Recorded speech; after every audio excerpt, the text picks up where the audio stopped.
నువ్వు చదువుకున్న చదువు సంబంధించిన ఉద్యోగం వస్తే నువ్వు చేయాలని అనుకుంటా, కానీ పరిశుద్ధాత్మ అభిషేకం ఉంటే ఆ పని ఎలాగ చేయాలో పరిశుద్ధాత్మ దేవుడు నీకు బోధిస్తాడు. దేవునికి స్తోత్రం కలుగునగాక. ఈరోజు ఎంతమంది వివేచన కొరకు అడుగుతున్నారు. ఆ వివేచన కావాలంటే అభిషేకం చేత నింపబడు.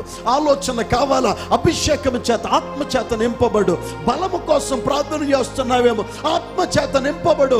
ఇదిగో దేవుని అందరి భయభక్తులలో జీవించలేకపోతున్నావేమో, పాపాన్ని జయించలేకపోతున్నావేమో, దేవుని ఆత్మ చేత నింపబడితే, దేవుని పరిశుద్ధాత్మ శక్తి చేత నింపబడితే, ఏమయ్యాడంటండి, చేయబెట్టగానే ఈరోజు తైలం పోసి ప్రార్థన చేస్తున్నప్పుడు ఆ బలముని మీదకి వచ్చును గాక, ఆ జ్ఞానముని మీదకి వచ్చును గాక, ఆ కావలసిన ఆలోచన దేవుడు నీకు చెప్పును గాక, ఆ దేవుని భయభక్తులు వచ్చును గాక, అవివేకము పోయి వివేకము వచ్చును గాక, దేవుని ఆత్మచేత నింపబడుదువు గాక.